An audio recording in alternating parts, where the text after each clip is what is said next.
भारत के एक सुदूर इलाके में एक रेलवे ट्रैक था जिसे काल की पटरी के नाम से जाना जाता था। यह ट्रैक अब उपयोग में नहीं था, लेकिन इसके बारे में कई कहानियां प्रचलित थीं। स्थानीय लोग कहते थे कि हर पूर्णिमा की रात वहां एक पुरानी ट्रेन चलती है जिसे भूतिया ट्रेन कहते हैं।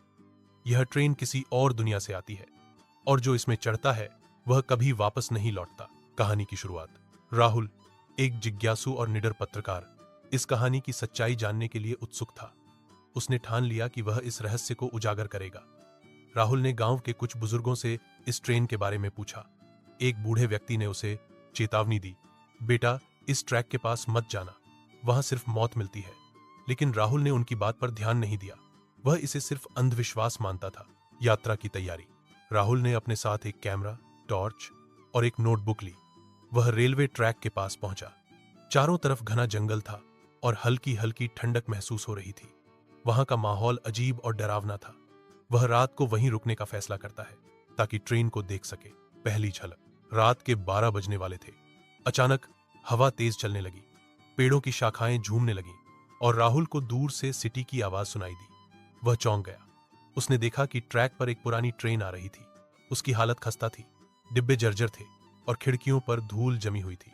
लेकिन अजीब बात यह थी कि ट्रेन की खिड़कियों से हल्की रोशनी आ रही थी। राहुल ने अपने कैमरे से तस्वीरें लेनी शुरू की। जैसे ही ट्रेन उसके पास आई, उसने देखा कि उसमें लोग बैठे हुए थे, लेकिन उनके चेहरे अजीब और डरावने थे, जैसे वे इंसान नहीं बल्कि आत्माएं हों। ट्रेन का सफर। ट्रेन रुक गई और दरवाजे अपने आप खुल गए। राहुल के अंदर जाने की इच्छा हुई। उसने सोचा कि अगर वह अंदर जाएगा तो वह इस कहानी को और करीब से समझ पाएगा। वह हिम्मत करके ट्रेन में चढ़ गया। अंदर का नजारा और भी डरावना था। डिब्बे में पुरानी लकड़ी की सीटें थीं और हर जगह धूल जमी हुई थी। राहुल ने देखा कि डिब्बे में बैठे लोग उसे घूर रहे थे।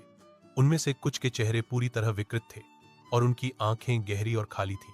अजीब घटनाएं। ट्रेन चलने लगी। राहुल ने देखा कि खिड़की के बाहर का दृश्य बदल रहा था। अब जंगल की जगह एक वीरान शहर दिखाई दे रहा था। शहर में मकान टूटे फूटे थे और सड़कों पर कोई नहीं था। अचानक ट्रेन की लाइट्स बंद हो गईं। अंधेरे में राहुल को किसी के चलने की आवाज सुनाई दी। जब लाइट्स वापस आईं, तो उसने देखा कि एक औरत सफेद साड़ी में उसके सामने खड़ी थी। उसका चेहरा जला हुआ था। वह बोली, तुमने यहां आने की हिम्मत कैसे की? अब तुम कभी वापस नहीं जा पाओगे। राहुल का दिल तेजी से धड़कने लगा। उसने महसूस किया कि ट्रेन के सारे यात्री धीरे धीरे उसकी ओर बढ़ रहे हैं। भय का चरमोत्कर्ष। डिब्बे में भयावह चेहरे, आंखें घूर रही थीं। ट्रेन रुक गई। राहुल ने खिड़की से बाहर देखा। ट्रेन अब एक काले पहाड़ के पास खड़ी थी। पहाड़ से अजीब सी रोशनी निकल रही थी। ट्रेन के दरवाजे फिर से खुल गए।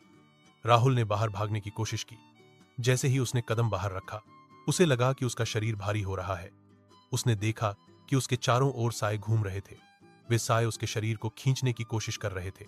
रहस्य का पर्दाफाश। राहुल ने की